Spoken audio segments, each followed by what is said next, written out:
Good evening to you viewers and welcome to join us. A suspected hoodlum dies in a mob action and Mabanda, Bonaberry here in the economic capital Douala. That was this morning, and some lecturers in the University of Buea have announced a 10-day strike action starting Monday next week. Plus, residents of Eligefa in Yaoundé Central region of the country are in dire need of pipe-borne water. These are major headlines, details and more just in a moment.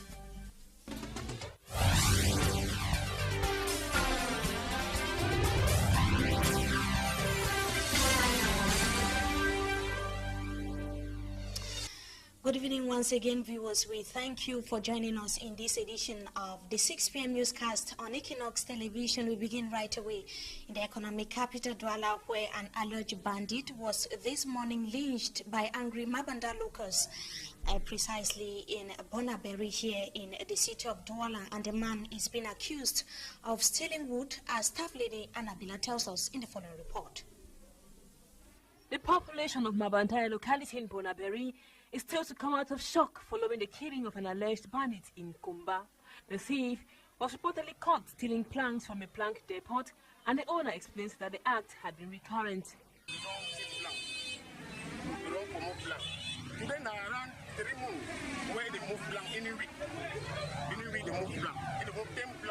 He stole planks for about 3 months now. He steals 10 planks every week.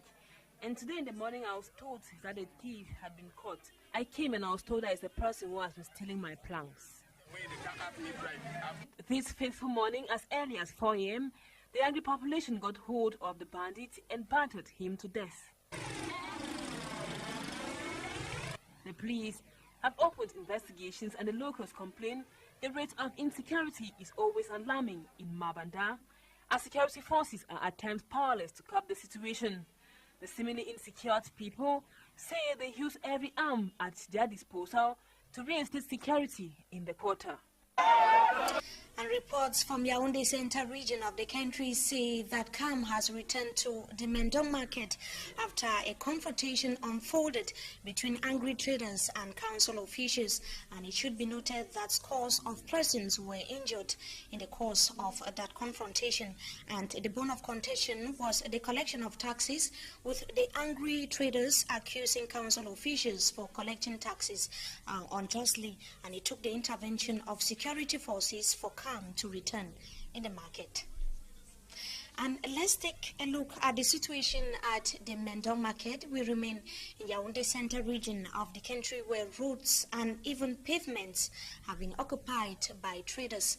The traders are complaining that they have been abandoned to themselves. Yaoundé-based correspondent Roland Akong tells us more in the following report.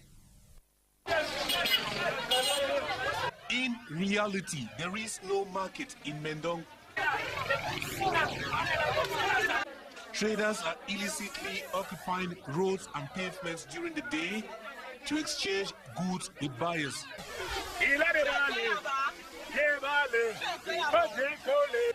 But council authorities are collecting taxes from illicit occupants of public pavements and roads. Boutiques constructed by the council are in a state of abandonment. The boutiques have become dumping grounds for refuse. I am struggling inside mud, finding my way to the poultry section of the Mendong market. Traders in the chicken section of the market are the hardest hit. They say due to mud and dirt in the market, customers have all run away from their section. Mendong market traders are opposed to the payment of market taxes due to neglect by council authorities of the market. In the Mendong market, the sheds are not enough. Movement in the market is cumbersome because the road is too small. There are no toilets in the Mendong market, but the council is demanding 200 francs daily from the traders.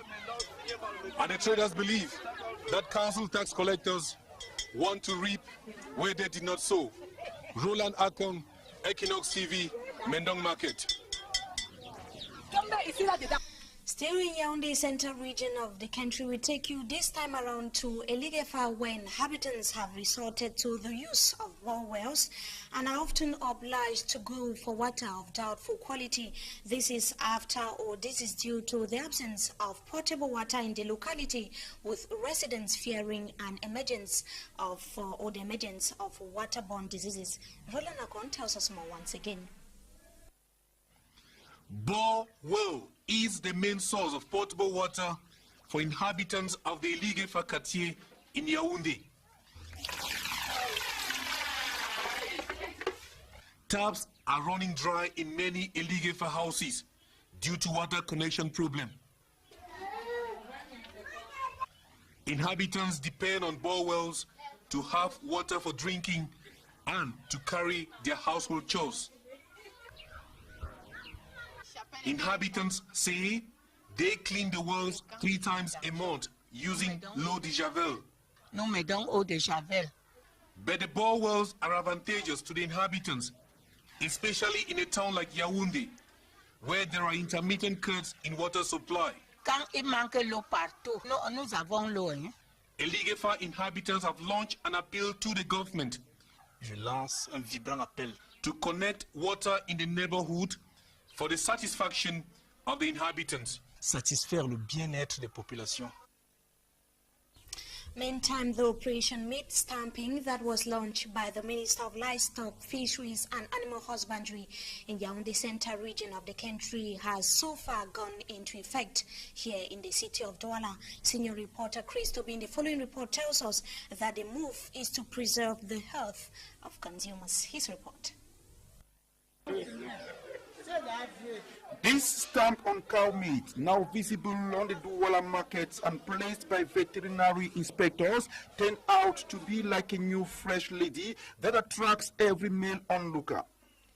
It is a sign certifying the quality of meat sold to housewives. The operation aims at ensuring that all the cow meat that is put into the market are fit into human consumption. They have been verified by veterinary inspectors and certified. And this certification will go along with putting blue ink stamp on the carcasses. The fight against meat trafficking as well as preserve the health of consumers are the 2 objectives targeted by this stamping operation. And this operation is very welcome because it will fight against fraud. You know that there may be bad people who would like to put into the market meat that hasn't been inspected, maybe, and which can bring health problem to consumers. And this operation is saluted by agents of the Ministry of Fishery and Animal Husbandry and butchers so as to cleanse the sector.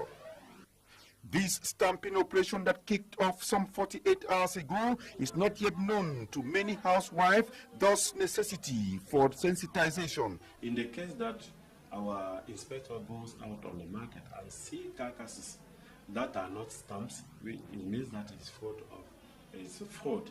And at that end, people that have those carcasses can be pursued according to the law. And how can the housewife easily identify the areas where the meat stamping operation is undertaken? We have 6 areas where we do stamp carcasses. And even a butcher is selling his carcass, at least you may have one part of it which still have the stamp. Ignorance of the law being no excuse, both consumers and butchers are thus informed, as to be foretold is to be forewarned. And the case between the University of Buea administration and the 16 students who were arrested during the May 15th strike action on the campus of the university has been adjourned to the 12th of June 2013. The students who were being charged with the destruction of property and disruption of lectures on the campus of the university and the in-camera hearing, which took place yesterday, unfolded amid tight security, with reports that the lead counsel was initially denied access into the courtroom.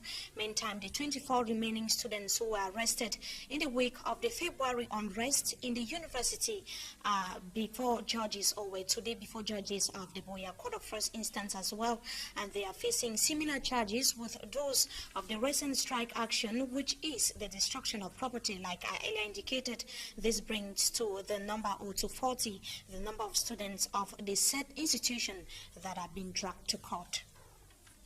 And like I said in the headlines, the Buea chapter of the Higher Education Teachers Trade Union, SINES, is bracing up to begin a strike action that is going to hold for 10 days. That is going to start precisely on Monday next week. The protest demonstration to last for 10 days, like I earlier indicated, comes after 10 lecturers were being questioned by a special police unit in Buea for inciting the students to go on strike. They issued a statement that was yesterday after an extraordinary General Assembly which took place in that part of the country, and the university don said that their questioning is not going to resolve the problem plaguing, or the problems plaguing the institution of the University of Buea. That does it, viewers, for this segment of the news. Up next, we meet our guest.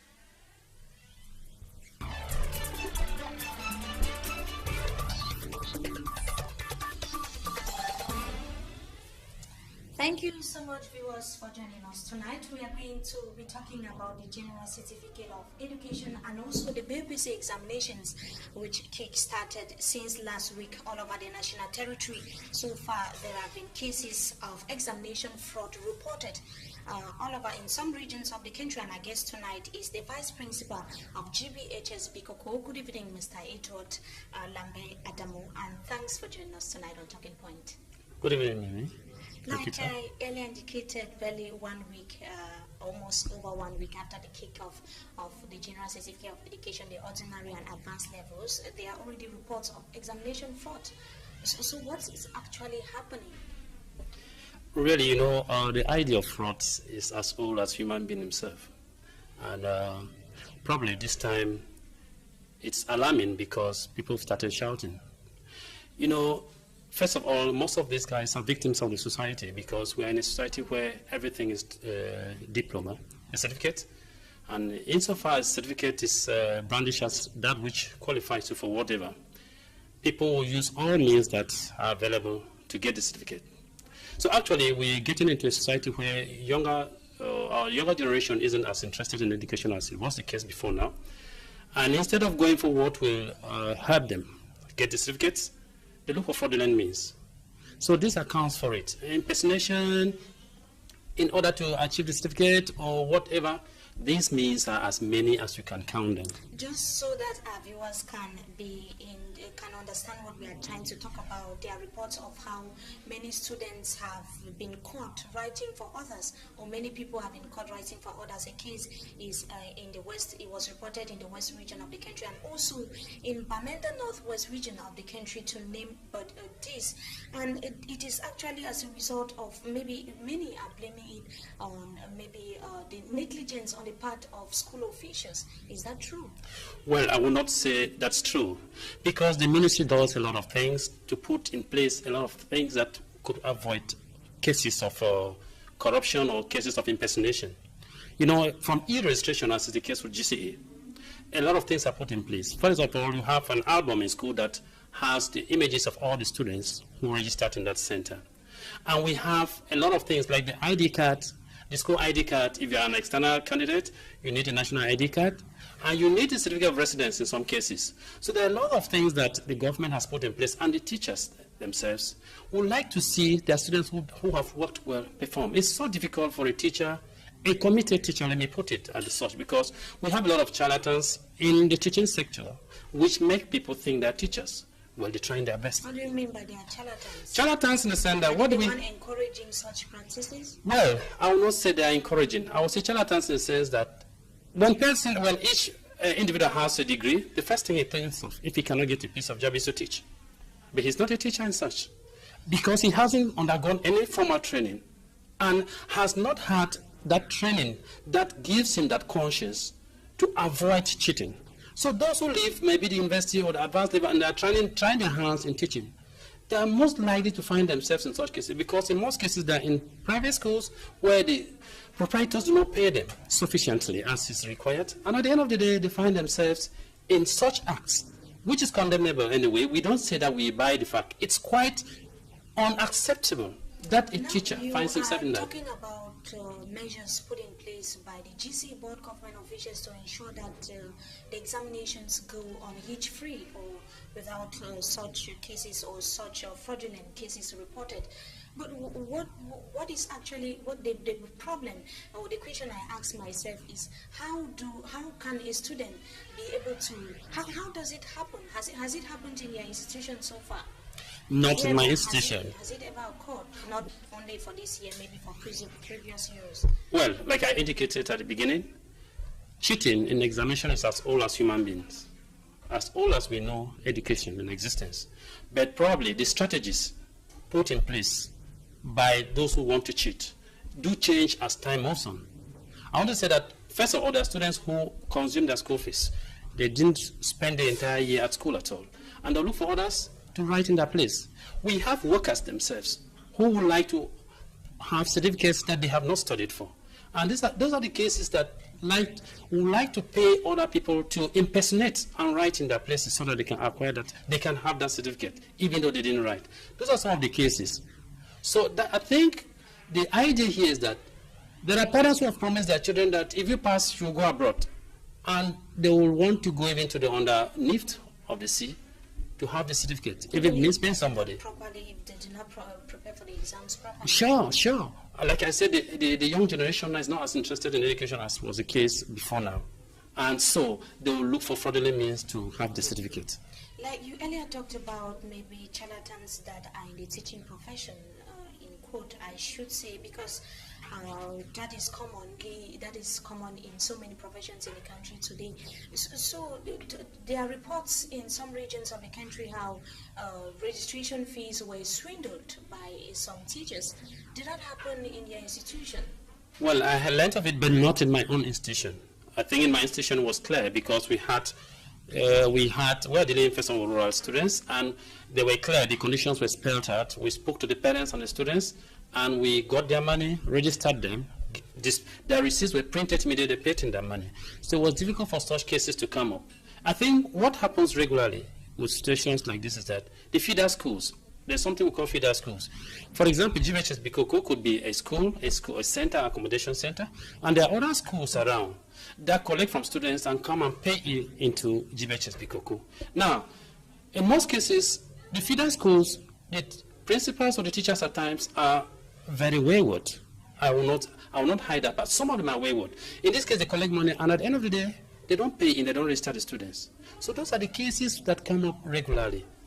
Could we blame this, maybe this negligence on the part of some of these school proprietors, that it could be the reason why some students would sit back and ask for other people to write for them? Could we blame it on maybe the negligence on the part of some of these school proprietors? To a certain extent, yes, because the proprietor doesn't pay the teachers very well, and the teachers, when tempted, they fall prey to that. To a larger extent, I would say no, in the sense that why would the student think that he should acquire a certificate or should have a certificate that he didn't work for? So I think the student, first of all, is to blame, not the proprietor. But the proprietors have their own share of it, that they don't pay their workers well, they don't pay them on time, maybe sometimes they do cut, and at the end of the day, the teachers they have are desperate. And you know, what is so common in life is survival of the fittest. Everybody's struggling to see how to earn up his living. And at the end of the day, if you can't earn your living, life becomes so difficult. And that's also bear with me that some of these students could obtain a certificate through fraud and easily have access maybe to the university or lower seats. For sure. But at the end of the day, Mimi, I bet you, if you didn't merit it when you get to the faculty, except you're going to continue that same attitude. If not, you are really going to expose yourself. Imagine somebody who did not do the advanced level at all and probably had just the O-levels and went into a fraudulent means and has that means of getting to university. For sure, his papers, all his study strategies will all be a failure. And at the end of the day, if he finds his way through, it means that we are producing people who are going to make this society crumble. And there are also reports of how the GCE syllabus, as from the year 2000 or from years to come, is going to see some changes. What is going to be the change that students would see in the next upcoming GCE session, the writing session? Well, actually, the register of the GCE board is well placed, but I would say during the last preparatory meeting we had for the writing session of this year, it was announced that for the advanced level, for example, we're going to have advanced level English language. Prior to this, we had English language only at the ordinary level. So sometime in 2015 or 2016, advanced level English will also be tested. We have cases of philosophy that has been existing already, but we have citizenship that before this time existed only in the French system, subsystem of education. But in 2015, it's going to be examined. At the ordinary level, what we have, logic which looks like part of philosophy, yes, would be introduced. So teachers, vice principals were told at the preparatory meeting that they have to look for the syllabus, get the syllabus, and prepare their students against 2015, because logic will be introduced and tested in 2015, citizenship as well. So these are some of the changes that are coming. But I want to thank the board for sitting up, because we must not be consecutive and be static. We must move as the society changes. So it's an improvement. How effective is it? Well, how effective it does improvement, that is only evaluated at the end of the day. Because I want to say, Mimi, there's a common saying in English that garbage in, garbage out. If we keep producing students who can not tell you what their society is, Cameroon is, there are students who do not know that Lobe exists in Cameroon. The Boncha is part of Cameroon. And citizenship is stepping in to see how they can send away such problems. I think we need to produce students who will be round, not only having knowing the chemistry and physics without knowing the society in which they exist. I'm also talking about subjects like logic. Logic, for example. Yes, I think that's one of the things, aspects in which our brothers of the French system have had a little upper hand, in the sense that they started philosophy earlier, but we've started philosophy. And you always get to argument sometimes. The way they put their argument, sometimes, I don't say regularly, it looks more logical than what we do. You think so? Well, maybe, to a certain extent. So now the written part of the GCE examinations has about 1 week to go. Yeah. I should say. So how is it going on in your institution so far? Well, we are an accommodation center, and we started up hitch-free. Up to the moment I'm speaking, we've not had any difficulties. I think the only one case we had was a student who came 5 minutes to 8, because our advice to the students was that try to be in the center 20 minutes or 30 minutes before time, so that you have all the time to prepare. So far, there hasn't been any problem in my center. Thanks indeed, Mr. Edward Lambert Damo. You are the Vice Principal of GBHSB Koko here in the Economic Capital Dala. We thank you for joining us tonight. Pleasure is mine. Thank you very much. And to you viewers, we thank you for always being with us in this edition, and for being with us as well in this edition of the 6 p.m. newscast on Equinox Television. We have come to the end. Have a wonderful stay in the company of our programs. Good evening.